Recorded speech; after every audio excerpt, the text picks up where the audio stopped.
I'm going to talk to you about mindfulness. What do we mean by mindfulness? If you have read any self-help books or have any interest in spirituality, or maybe have come across something concerning psychology and psychiatry, you may well have heard the term mindfulness.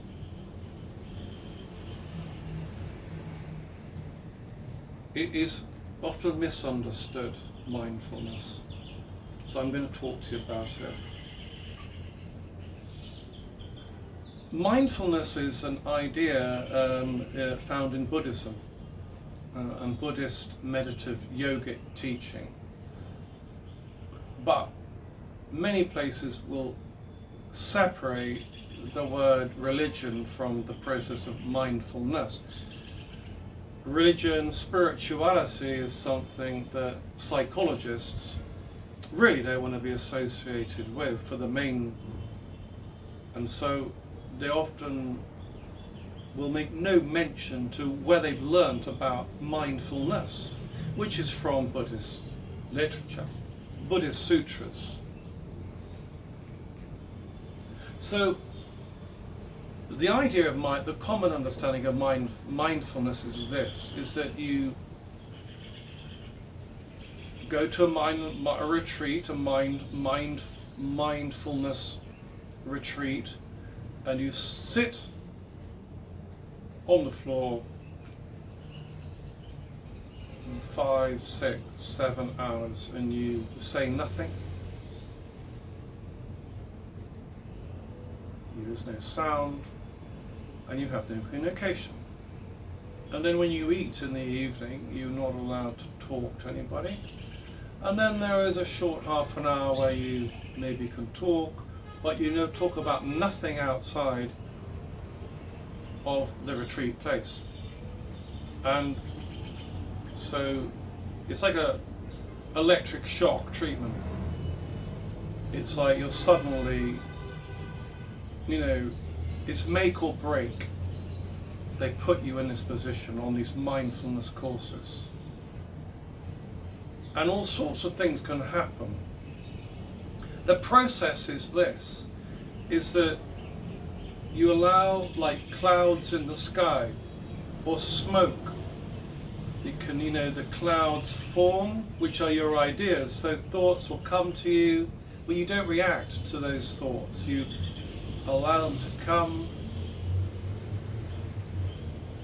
And however tempting it is to try to make sense of the thought or to talk about what's come to your mind, or you have to wait and focus on your breathing in the present moment, and you need to let the ideas and thoughts go.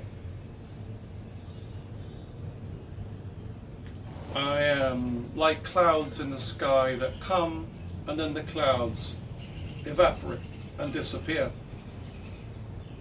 It's very hot, I'm in the Caribbean, so bear with me. So suddenly, like a short, sharp shock, you put in this mindfulness condition where you're not allowed to engage in the thoughts that come to you and the thoughts that go. You have to play a passive role. You can't enact and engage in these thoughts that are coming. The idea is we're trying to still your mind, not get caught up in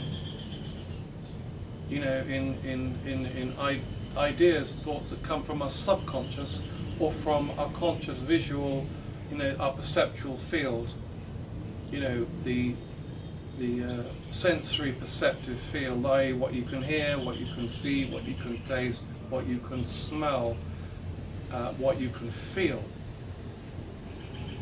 So in mindfulness, we're talking about you're mindful of your breathing, you're mindful of your being,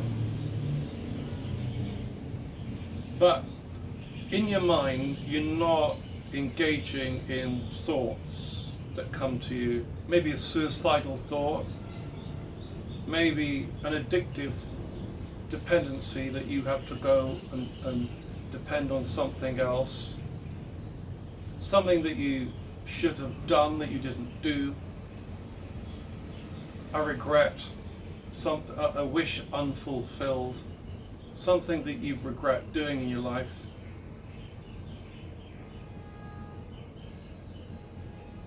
But on the positive side, there is also the positive side of mindfulness. So you can maybe recall a beautiful holiday, beautiful time, beautiful place, happy days, joyful experiences. So even those, the mindfulness process teaches you to, they're just feelings, they're just illusory feelings, that we're not interested in recalling good things or wanting to re-experience good, positive things in our life. Mindfulness is about just being at one with yourself and the universe and your breath and your state of being. Vipassana. We're trying to quieten our energy.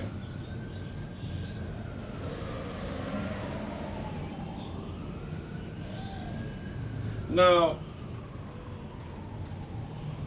as it stands, that this system is okay. It helps to we often in life can get attached to the first thing that enters our mind. It's called having a monkey mind. We get attached to this, attached to that. We go from one momentary experience, and then we want to then go to another momentary experience.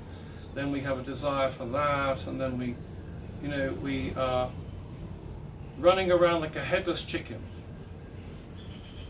So the process of letting go, it means that we are trying to resist, and to resist getting caught up in this, getting caught up in that, needing to say this, needing to say that, wanting to say one that. So there is nothing that we are orientated towards. Arguably, once you've cleared your mind, you may want to call it mindlessness. You're beyond the idea of yourself, you're just in a space.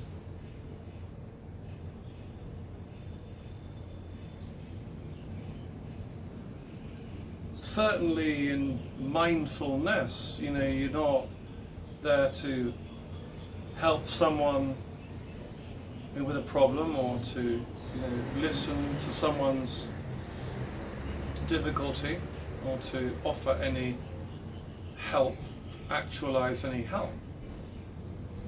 At the extreme you may say, well, that person just fell down. Well, in mindfulness, you're there supposed to just to let that go. It is that person's fate.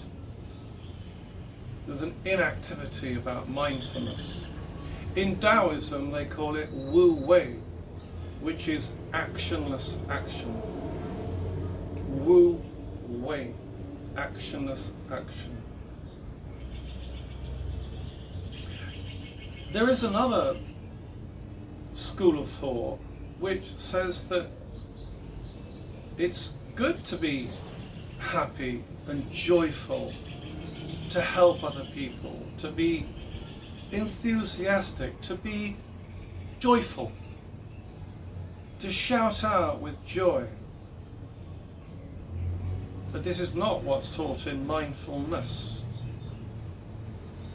Sometimes we talk too much. So if mindfulness is used to still your mind, to resist spiraling thoughts, cyclical thoughts, destructive thoughts, and to do that, it has a place. And also if you want to contemplate or good things are coming to you, all the better. And mindfulness has a place in stilling the mind. But there are so many other meditative systems, such as being at union with the universe, radiating joy and light, nurturing, things outside the state of just sitting and being mindful, to be sympathetic, to be courageous, to be honest, to be truthful, to be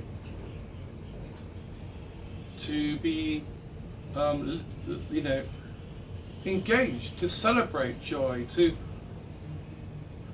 have wishes, have beliefs, have desires. So when we consider mindfulness, do remember that to have a wish, has a desire, sometimes it takes what one of the parameters in Buddhism is, it takes energy. They call it virya. Virya. And virya relates to courage and energy. Sometimes it takes energy. So sometimes we need to actualize our meditative practice. Sometimes it's good to orientate our thoughts towards certain things that are good. May have a candle, may want to consider the Book of Light, the New Testament, the Book of Light. I may want to consider a flame. I may want to consider Buddhist meditative practice concerning lotus consciousness, sattva consciousness. May want to consider in Buddhism, again, Jainism, the Tirthankaras. I may want to consider transcendent Tathagata Garbha, the womb of transcendent light that resides within us all as sentient beings. I may want to consider Buddha Pure Land. I may want to consider the Hindu idea of Purusha and Prakriti. To free myself from the material world, to develop a yang union with the Purusha, the cosmic spirit of man.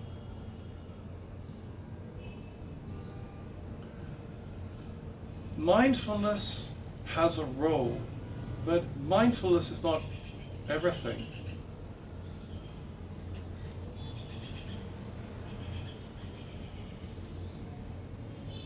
Remember that mindfulness comes in a Buddhist teaching.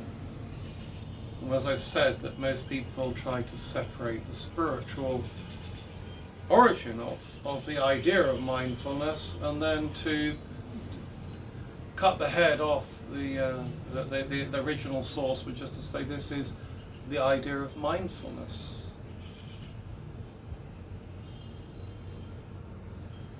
Emptiness is a concept in Buddhism, which is called sunyata, which I prefer to call it as nothingness. So mindfulness and enter a space of nothingness, sunyata, to be free. If we're talking about mindfulness as being free from the material attachment to too many things, possessiveness, the consumer part of ourselves, we're trying to consume, destroy, dominate, control. If we can let go of this possessive desires of the world, then mindfulness has a good role there, which allows us to say, oh, I wish I'd bought that new jacket. And then with mindfulness, the idea of wanting to buy this, you let it go, and maybe I don't need it.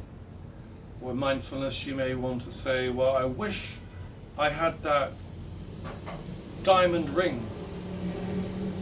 Mindfulness will teach us to say, well, the idea of it could be good, and then do I need it? Could I spend that money on something else? What is that trying to tell me about who I am or the person that I perhaps am going to give that ring to? Is an object more important than a spiritual energy? Are we letting go of our spiritual being, our self, and putting it in the I maker, the identity that we're trying to create an identity through objective reality? I mean, I have a ring. I have 2 rings on right now. I have a watch. I like my watch. I like my rings. Things I like. I like certain material things that I have. I like my bell. I like my shell lamp. So the mindfulness doesn't mean you have to be empty and to have nothing in your life that has no meaning. And be careful with mindfulness that you're not led down the road where you believe that mindfulness is emptiness, meaningless. Everything is meaningless. Nothing has any worth. Then you feel, well, nothing has meaning anymore. I think it's healthy to keep a few things in our lives that have a good meaning, to reach back into our youth and our mind and memories and reflections and recall and bring out some happy times, some happy memories, some plans, to have the plans and visions to maybe go somewhere to experience things. So be careful that when you do it, you're not turning off all your desires, all your everything you have, and you're imagining yourself just being in a void, a nihilistic void. Mindfulness is not about being in a nihilistic void. And tread the middle path, the middle ground, and compromise and realize we need clothes, not excessive amount. We need money, depends, but not too much.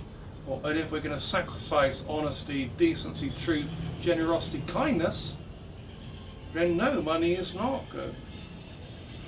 A house, how big, how small, we need that.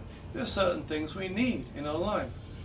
But when our minds and our body becomes out of control, and the drivers within our subconsciousness are destructive and causing us to be unwell, unhappy, unfulfilled, then we need to retreat, let go, and return to the basics.